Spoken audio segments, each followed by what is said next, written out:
This seminar is a sequel to Attention Deficit Hyperactive Disorder, a general one which we did a month ago. Now we need to talk about how to treat ADHD effectively. Quick recap. ADHD is the most common neurodevelopmental disorder in children. Impairments of ADHD persist into adulthood. Untreated ADHD reduces the lifespan of about 12 to 13 years. ADHD causes academic and occupational failure or decreased performance. ADHD increases risk of injury, criminality, suicide, substance use, societal disability, and other psychiatric comorbidities. Treatment of ADHD. Medications are the first line of treatment for ADHD. Also, behavioral therapy can be used, supplements, diets and exercise, and computer-based systems. And when you want to treat associated comorbidities that exist anywhere between 70 to 80% of the patients with ADHD. This slide shows different therapies available for ADHD. I want to explain a little bit. The thickness of arrow determines how efficacious the treatment is. For example, medication is the most efficacious of all. It controls the symptoms, ADHD symptoms, and also it has an effect on quality of life and functional impairment, emotional dysregulation, contact disorder, ODD, aggression, and executive dysfunction. So medication has a significant effect on all those levels. Computer-based cognitive training, which I don't have personal experience, apparently improves executive dysfunction. Behavioral treatments has a moderate effect on ADHD symptoms and also on quality of life, emotional dysregulation, and ODD and aggression. The upper ones, elimination diet, artificial food color exclusion, and free fatty acids have effect on ADHD symptoms. With that introduction, we are going to talk about the medication, the most effective treatment for ADHD. What are the medications used in ADHD? It's grouped into three categories: stimulants, which are methylphenidate and amphetamines. Second group is non-stimulant. Again, three: Atomoxetine, Viloxazine, and alpha-2 agonists. And other group, Bupropion and buspirone.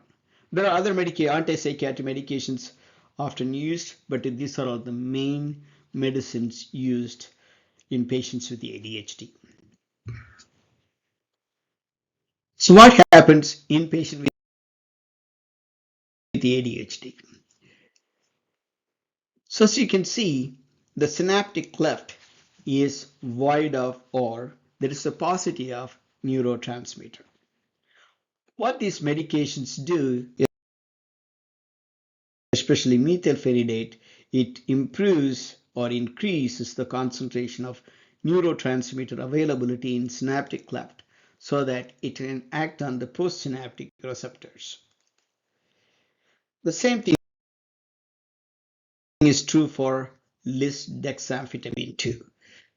Let's focus on methylphenidate, since this was the first one approved for children with ADHD. What does it do? It blocks the reuptake of norepinephrine and dopamine. As a result, it increases the dopamine and norepinephrine in the synapse.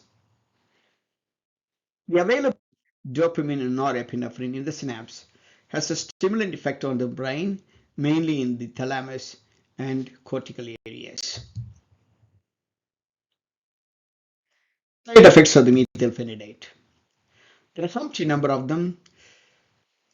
I want to show you three important areas. One, nausea, vomiting, dyspepsia, and abdominal pain. In my practice, most of the patients do develop nausea, vomiting, dyspepsia, and abdominal pain. I tend to give them pre-warning. They do happen, but they will disappear in a week or so. The second common side effects are irritability and affect lability. It's most commonly observed in the evening time, especially when you give extended release medications. That is the most common medications I use in my practice. When the medication effect wanes off, it happens in the evening time, these children tend to be very irritable. Some of them will have a significant affect lability. The third most important things we talk about is decreased appetite. It happens almost 100% of the patients. Only time I worry when they start losing weight. As long as they maintain weight, that's okay. Eventually, they will acclimatize to the medication. Weight loss, as I said, weight loss, I monitor them very closely. When there isn't weight loss, significant weight loss, for me it's 10%, then I'll switch or stop or use other medications. It's often mentioned in the textbook. It causes tachycardia, increased blood pressure, and insomnia. Insomnia usually happens, especially when you are giving extended release preparations. If you give later in the day, it definitely causes difficulty in falling asleep in the evening. So I usually tell them, not usually, invariably I'll tell them, take the medication between 7 a.m. to 9 a.m. in order to avoid insomnia. It can cause tachycardia and increased blood pressure, but the evidence shows the effect is minimal and non-consequential in patients do not have underlying cardiovascular or hypertension. The dose of the onset of effect is 20 to 60 minutes. The duration of action, if you use immediate release, 2 to 4 hours. Doses initially start with 5 mg, go up to 10 mg, titrate up in weekly increments by 5 mg to 10 mg to the max of 2.1 mg per kg per day. The max dose in children 60 mg and 80 mg per day in adults. The availables, methylphenidate is available in multiple formulations. The one we talked about is immediate release. Second one is osmotic release. It's often available in United States in the name of Concerta, which is osmotic release oral system or ORS MPH. The efficacy starts at 1 hour and lasts for 12.5 hours. Second one is called CD metadate. It has 30% immediate release beads and 70% extended release beads. Onset of effect is 1.5 hours and the effect wanes after 7.5 hours. This is available in capsule formation, and so opening the capsule and pouring it in pudding or other liquid is not warranted because that will mismatch 30% 70% of the ER beads. Third is Focalin, which is dexmethylphenidate. The duration effect is estimated to be 6.3 to 7.5 hours. Focalin extended release can last up to 12 hours.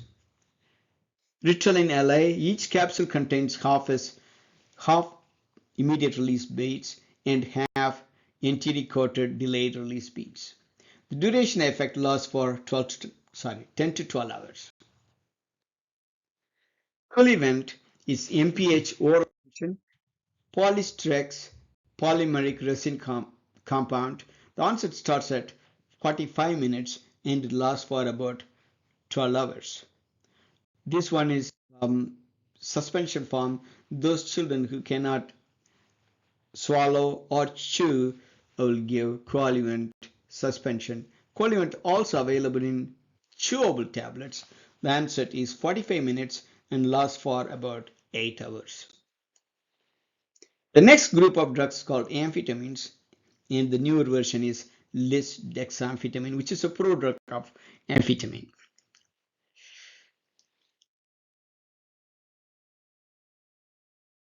As we looked at before, Lisdexamfetamine also, like methylphenidate, it increases the concentration of neurotransmitters in the synapse. It acts in three different areas, in fact, four different areas. It blocks serotonin and norepinephrine in addition to dopamine reuptake. As a result, dopamine, serotonin, and, norepinephrine is available in the synapse. It also its work on the synaptic vesicle thus promote the release of neurotransmitter release. So it has multiple actions when compared to methylphenidate.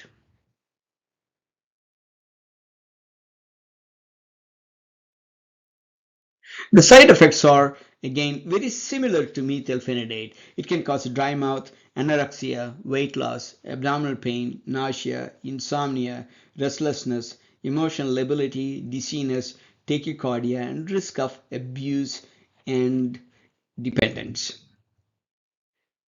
The most important side effects you has to look for is anorexia, weight loss, and insomnia. Again, those side effects can be mitigated by giving medications early in the day. I typically give 7 to 9 a.m. For some reason, if they cannot take by 10 a.m., I ask them not to give on that day, give on the next day. And again, the similar emotional lability also happens in patients with amphetamine. When the drug wears off in the evening, it becomes very significantly known. There are contraindications for patients for amphetamines and also lisdexamfetamine. The patient with advanced arteriosclerosis, symptomatic cardiovascular disease, moderate to severe hypertension, and hyperthyroidism, and allergic to amphetamine, glaucoma, agitated states, history of drug abuse, and use within 14 days of administration of MAO inhibitors. In those patients, I usually stay away from amphetamines. Amphetamine dose and side effects. Adderall is also available in immediate release for preparation. The onset is 20 to 60 minutes. Duration effect is 3 to 6 hours. Dosing 2.5 milligram to 10 milligram daily, titrated at weekly increments of 2.5 to 5 milligram to the max of 20 to 40 milligram daily. The overall XR onset is 2 hours and lasts for 12 hours. Dianabol is a suspension form of Adderall or amphetamine. It has both immediate release and the extended release amphetamine components. The onset of effect was about 1 hour after dosing and lasts for about 13 hours. The medications are very similar in their efficacy and also the how long it lasts. Lisdexamfetamine is a newer or it's a prodrug of amphetamine. It has effect on dopamine receptors reuptake and also effect on norepinephrine reuptake and also it acts on the synaptic vesicle. It promotes the release of neurotransmitters. It is attached to the lysine residue.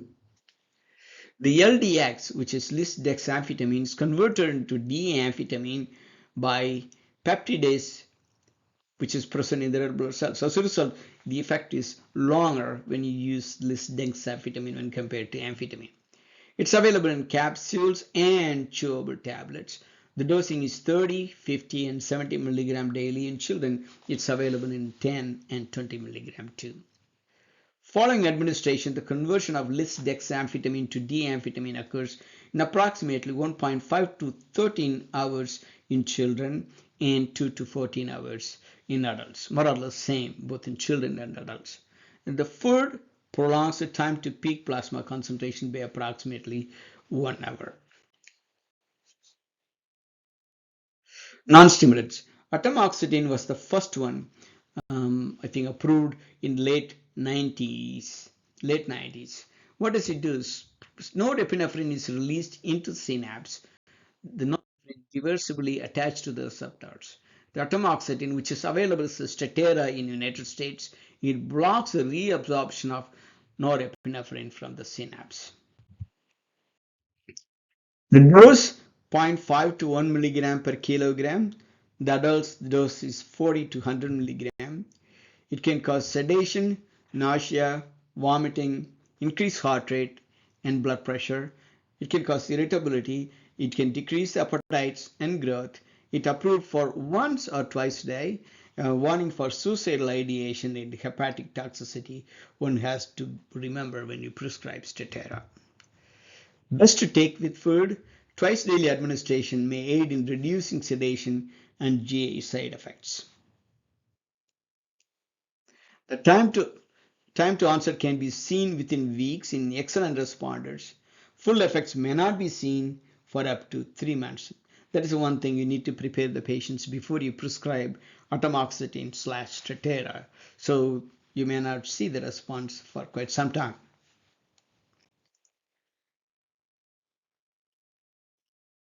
How does it affect? It's a meta-analysis done about 1,600 participants. Atomoxetine, Strattera, it moderately reduced the ADHD symptoms. The symptom scores like inattentive, hyperactive, impulsive, and other indexes, all of them are mild to moderately responded when you use atomoxetine when compared to placebo. The second non-stimulant available is Viloxazine. How does it work? It also inhibits the reuptake of norepinephrine, thus it enhances impulse control and attention. And in addition, it works on 5-HT2C agonism and 5-HT2B antagonism that improves hyperactivity. So it improves hyperactivity, enhances tension, and enhances impulse control. In children, the dose 6 to 11, it's approved 6 years and up. 6 to 11, the dose recommended is 100 to 200 milligram. It works better around 200 milligram. Children between 12 to 17 years, 200 to 400 milligram. Most of the time, it works better with 300 or 400 milligram in adults. Adolescents and adults. Side effects are sedation, difficulty in sleep, and decreased appetite, nausea, vomiting, irritability, and increased heart rate. It is approved in children. Improvement often seen by 2 weeks, which when compared to atomoxetine, it takes longer time. Viloxazine effect happens in a couple of weeks. It is previously approved as an antidepressant in adults. So in patients with antidepressants, one can use Viloxazine.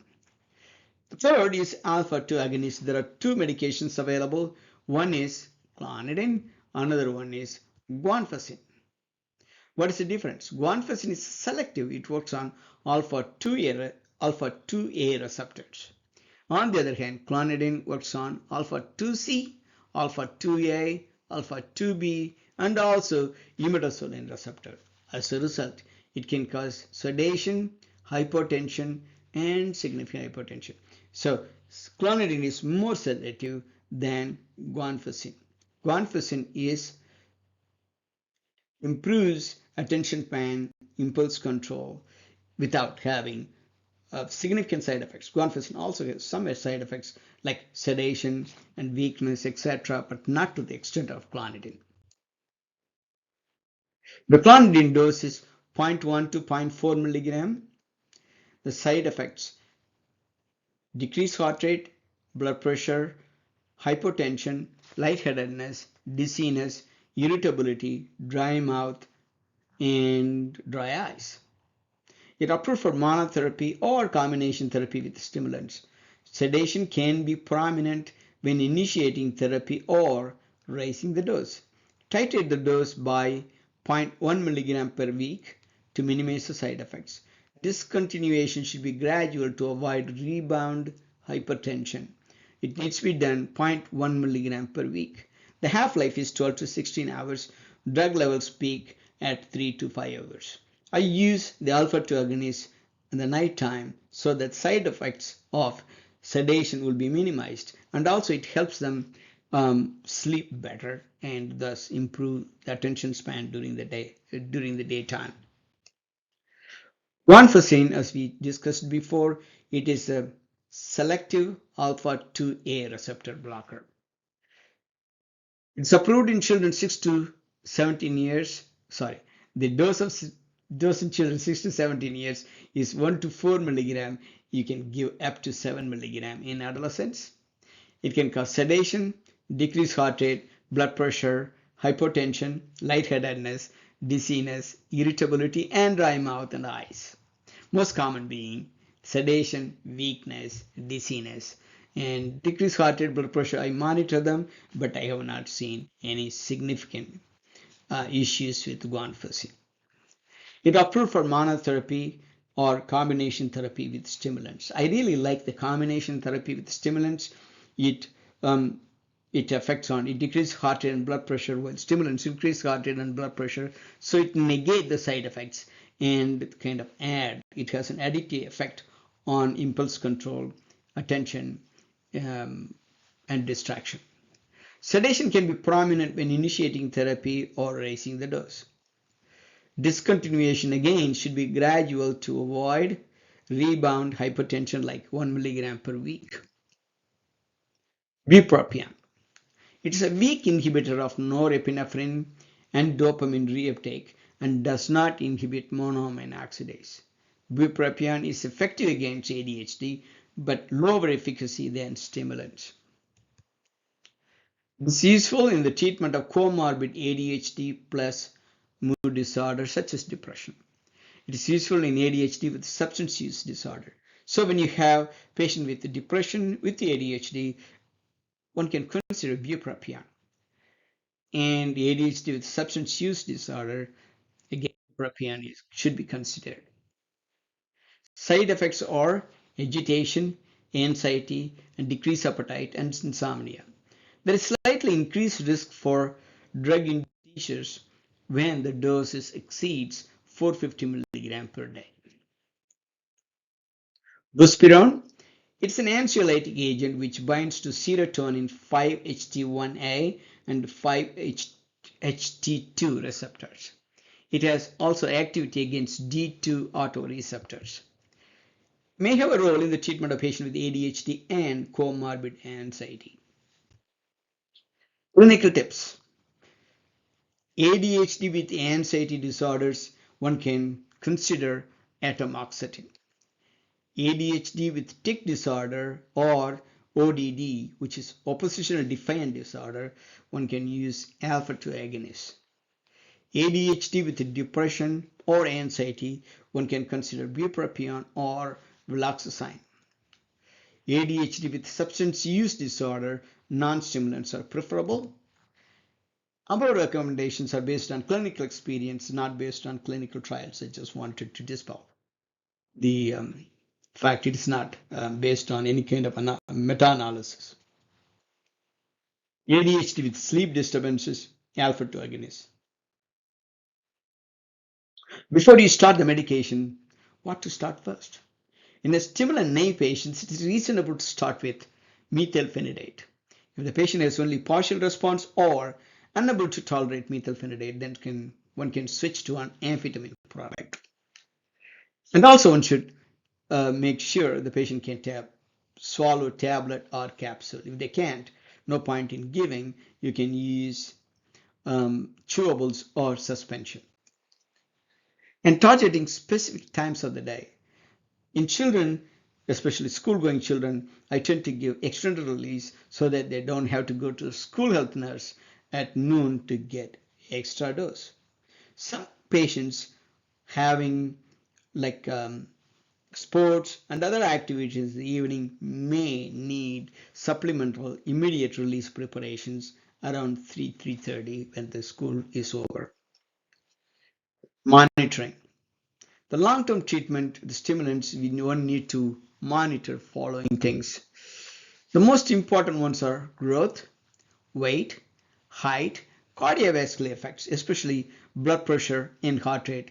Every time when they come in, I monitor all the four. And how often we need to monitor? The first year, it is recommended to follow up every 3 months. Once it is stabilized, the monitoring can be every 4 to 6 months from second year onwards. And also, one need to monitor in adults, especially arrhythmias, cardiovascular disease, hypertension, ischemic heart disease, heart failure, pulmonary hypertension. And even though we kind of monitor all of them, there are no significant effects seen between methylphenidate and amphetamine use, and CVS effects were rare and not associated with stimulant use. Nevertheless, it is prudent to monitor them and document them in the medical records.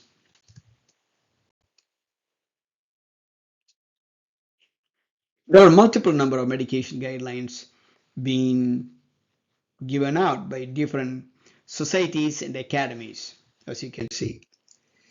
We are going to talk about evidence-based medicine, how well the ADHD medication work. It was published in Lancet Psychiatry in 2018. There is big meta-analysis evaluated by clinicians. They found amphetamines were associated with large improvement in all age groups. If you want to pick a medication without knowing any history, amphetamines will work much better than other medications. This is based on 6 studies involving 2,100 adults and also 5 studies with and children. Adults with 5 studies and youths with 6 studies. And based on that one, amphetamines worked across the age spectrum.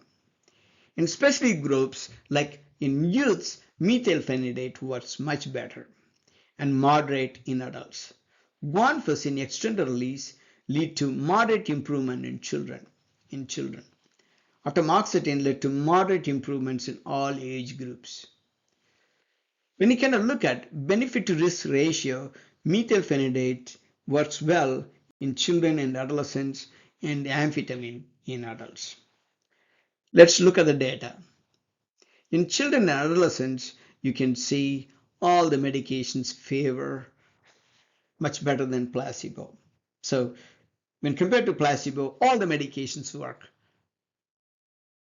in children and adolescents. The same thing is true in adults. In curing or obliterating or mitigating the ADHD symptoms, the medications work much better than not giving medication. These are the ADHD symptoms rated by teachers.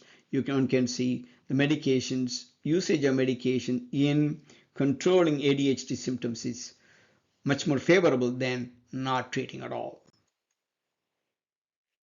So what is the effect on ADHD medication in emotional dysregulation? It is a myth. Giving a stimulant medications worsen emotional dysregulation. In some patients, yes, they do. But this meta-analysis involving 13 studies involving 2,200 adults and 5 studies, 2,300 adults with Lisdexamfetamine found small to moderate reduction in symptoms of emotional dysregulation. The Atomoxetine also improves emotional dysregulation, but the reductions were small when compared to the stimulant. The stimulants do help with emotional dysregulation. Let's look at the data. Look at the meta-analysis clearly favors methylphenidate when compared to placebo. As you can see, the x-axis, it is closer to 0.5. When you use Lisdexamfetamine has again a favorable effect on controlling emotional dysregulation. And with the use of Atomoxetine, again improves, but you can see the x-axis close to 0.5. It improves, but not to the extent of stimulants. It's just mild improvement when you use Atomoxetine in emotional dysregulation. What does the stimulant affect anxiety? Again, we have been told that stimulants worsens anxiety. It's also true. It is true. Sometimes it does. So it is a case-to-case basis or patient basis. This particular meta-analysis, which was published in 2015, 23 studies involving 2,900 children with ADHD, it reduced the anxiety by 14% when compared to placebo. So stimulant alone reduces anxiety in children. The meta-analysis again shows clearly benefit in favor of using stimulants. This one is published in 2015, usage of stimulants in improving contact disorders. Again, it's a huge meta-analysis involving 1,300 patients. Found stimulants is highly effective in reducing aggression, oppositional behavior, contact problems in youth with ADHD. As you can see here, the meta-analysis clearly favors usage of psychostimulants. This one was this measured by a teacher scale in helping ODD and other contact disorders. When you use the parent scaling, again, it favors usage of stimulants. So stimulants helps ODD, contact disorder, anxiety, and also emotional dysregulation. It is the clonidine effect on ODD and contact problems in patients with ADHD. As you can see, it also improves ODD and CD when compared to placebo. Guanfacine has a similar effect.